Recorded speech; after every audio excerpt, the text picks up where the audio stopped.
নমস্কার বন্ধুরা, এসএস দাস কিচেনে আমি সুমিতা। আজ নিয়ে এসেছি নতুন একটা রেসিপি। আজ নিয়ে এসেছি ফুলকপির রেজালা। ফুলকপির রেজালা সম্পূর্ণ একটা নিরামিষ রেসিপি। যে কোনো উপোসের দিনে, পূজা পার্বণে ঠাকুরকেও ভোগ নিবেদন করতে পারেন। আর যে কোনো নিরামিষ দিনে অবশ্যই এই ফুলকপির রেজালা বানিয়ে আপনারা রুটি, পরোটা, লুচির সাথে খেতে পারেন। খেতেও সুন্দর হয়, দেখতেও খুব ভালো হয়। এইভাবে একবার ফুলকপি রেজালা বানিয়ে দেখবেন। এখানে নিয়ে নিচ্ছি আমি দুটো ফুলকপিটাকে এইভাবে এক একটা ফুল নিয়ে পাশ দিয়ে একটুখানি কেটে নিয়ে এইভাবে ফুলকপিটাকে কেটে নিলাম। এবার নিয়ে নিচ্ছি এই লাল বাটিটার হাফ বাটি দুধ, নিয়ে নিচ্ছি একটা জায়ফল। খুব বেশি লাগবে না, তাই একটু গ্রেট করে নিলেই হবে। একটু গ্রেট করে এই দেখুন এইটুকুনি নিয়ে নিলাম। নিয়ে নেব জয়িত্রী ফুল, খুবই কম। এবার দুটো উপকরণকে খুব ভালোভাবে দুধের সাথে মিশিয়ে ঢাকা দিয়ে রেখে দেব। এটা আমরা পরে ব্যবহার করব। এইভাবে ঢাকা দিয়ে রেখে দিন। নিয়ে নেব একটা মিক্সি জার, তাতে নিয়ে নেব বড় চামচের 1 চামচ পোস্ত, আর নিয়ে নেব 2 টিস্পুন চার মগজ দিলে খেতে খুব ভালো হবে। 2 টিস্পুন চার মগজ দিয়ে দিলাম। 1 টিস্পুন একটু বেশি সাদা তিল।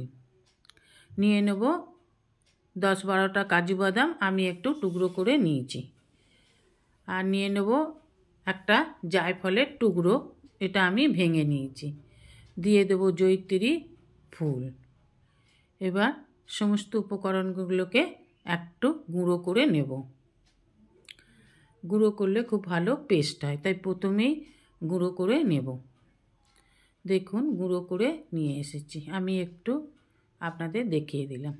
দেখুন এবার এর মধ্যে দিয়ে দেব 100 গ্রামের থেকে একটু বেশি টক দই। এই বড় চামচের 3 চামচ, 100 গ্রামের থেকে একটু বেশিই হবে। আর নিয়ে নেব 2টো শুকনো লঙ্কা আর 3টে কাঁচা লঙ্কা। একটু ঝাল ঝাল হলে রেসিপিটা খেতে ভালো লাগবে। আর দিয়ে দেবো এই বাটিরই হাফ বাটি লিকুইড দুধ, এটা আগে থেকেই জাল করে রেখেছিলাম। এবার সমস্ত উপকরণগুলোকে ভালোভাবে মিশিয়ে নিয়ে একটা মিহি পেস্ট বানিয়ে নেব। এবার ওভেনে কড়া বসিয়ে দিয়ে দেব পরিমাণ মতো জল, দিয়ে দেব লবণ 1 টিস্পুন। কেটে রাখা ফুলকপিগুলোকে দিয়ে একটু ভাপিয়ে নেব। সিদ্ধ করব না, জাস্ট একটু ভাপিয়ে নেব। সিদ্ধ করলে গলে যাবে, এই জন্য একটু ভাপিয়ে নিতে হবে। নুন দিয়ে একটু ভাপিয়ে নেব। ঢাকা দিয়ে 3-4 মিনিট লাগলে জলটা ফুটে উঠলেই নামিয়ে নেব। দেখুন জলটা একটু গরম হলেই আমি নামিয়ে নেব, দিয়ে দিলাম ঢাকা। দেখুন জলটা ফুটে উঠেছে। এই অবস্থায় আমাকে ফুলকপিগুলো তুলে নিতে হবে, না হলে ফুলকপিগুলো গলে যাবে, রেজালা খেতে টেস্টি হবে না। তাই জন্য ফুলকপিগুলোকে জল থেকে তুলে নিলাম। ওই কড়াতেই দিয়ে দেব পরিমাণ মতন তেল, দিয়ে দেব ফোড়ন, তেজপাতা, শুকনো লঙ্কা, গোটা গরম মশলা, গোটা জিরে। ফোড়নটাকে একটু ভেজে নেব। যখন সুন্দর একটা স্মেল ছাড়বে তখন দিয়ে দেব আদা বাটা। এখানে আমি নিরামিষ করছি তাই আদা বাটা দিয়েছি, আপনারা ইচ্ছা করলে আদা রসুন বাটা দিয়েও করতে পারেন। দিয়ে দেব 1 টিস্পুনের মতন হলুদ গুঁড়ো দিয়ে ভালোভাবে ফোড়নটাকে একটু কষে নেব। এইভাবে কষে নিতে হবে। এবার দিয়ে দেব বেটে রাখা মশলাটা দিয়ে খুব ভালোভাবে কষে নেব। যতক্ষণ না মশলাটার যে বেশি জলটা আছে সেই জলটা কমে যাচ্ছে বা মশলাটা আরেকটু ঘন হচ্ছে, ততক্ষণ অবধি কষে নেব। এছাড়া মশলাটার কাঁচা গন্ধটা চলে যাওয়া অবধি কষতে হবে। একটু সুন্দর দেখানোর জন্য, একটু রং হওয়ার জন্য দিয়ে দিলাম 1 টিস্পুন কাশ্মীরি লঙ্কার গুঁড়ো। আপনারা এখানে ঝাল লঙ্কার গুঁড়োও দিতে পারেন, কিন্তু আমি শুকনো লঙ্কা কাঁচা লঙ্কা দিয়েই মশলাটা করেছি, এই জন্য কাশ্মীরি লঙ্কার গুঁড়ো দিলাম, জাস্ট একটু কালার হবে বলে। দেখুন মশলা দিয়ে তেল ছেড়েছে। এবার দিয়ে দেব ফুলকপিগুলোকে।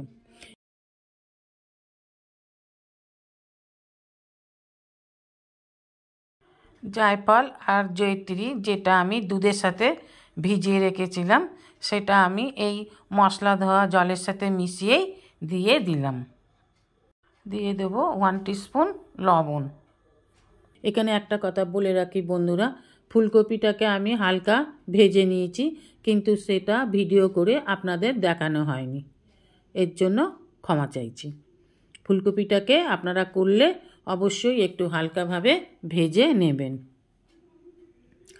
এবার দিয়ে দেবো 1 টিস্পুনের মতন চিনি, বাটনা বাটার জল, আর দিয়ে দেবো আর একটু জল। এবার সমস্ত উপকরণগুলোকে খুব ভালোভাবে ফুলকপির সাথে মিশিয়ে নেব। যত মেশাবেন তত খেতে ভালো হবে। মিশিয়ে নিলাম। এবার দিয়ে দেবো ঢাকা। 5 মিনিট ঢাকা দিয়ে ফুটিয়ে নেব। দেখুন ফুটে জলটা অনেকটাই কমে এসেছে। এবার একটু খুব ভালোভাবে নেড়ে চেড়ে দেখে নিতে হবে ফুলকপিগুলো সিদ্ধ হয়েছে কি না। ফুলকপি সিদ্ধ হয়ে গেলে আর বেশি ফোটালে ফুলকপি গলে যাবে, খেতে ভালো লাগবে না। একটু শক্ত শক্ত অবস্থাতেই নামিয়ে নিতে হবে।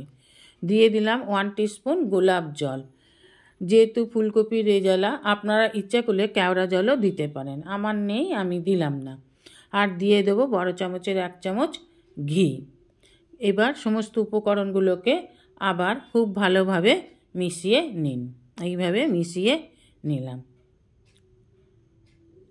দেখুন মিশিয়ে নিতে হবে। এবার একটু ফুটে উঠেছে, একটু এবার নামিয়ে নেব। এখানে একটা কথা বলে রাখি, আপনারা গ্রেভিটা আর একটু বেশিও রাখতে পারেন। আমি একটু কষা কষা করলাম, তাই জন্য গ্রেভিটা অনেকই কম রাখলাম। তা তৈরি আমাদের ফুলকপির রেজালা। রেসিপিটা ভালো লাগলে অবশ্যই একটা লাইক, কমেন্ট, সাবস্ক্রাইব করার অনুরোধ রইল। পাশে থাকা বেল আইকনটিতে ক্লিক করে দেবেন নিউ ভিডিওর আপডেট যাতে সবার আগে আপনার কাছেই পৌঁছে যায়। নমস্কার, আজ এই পর্যন্তই। আবার দেখা হবে নতুন একটা রেসিপির সাথে নতুন একটা দিনে। ভালো থাকবেন, সুস্থ থাকবেন, সঙ্গে থাকবেন। নমস্কার।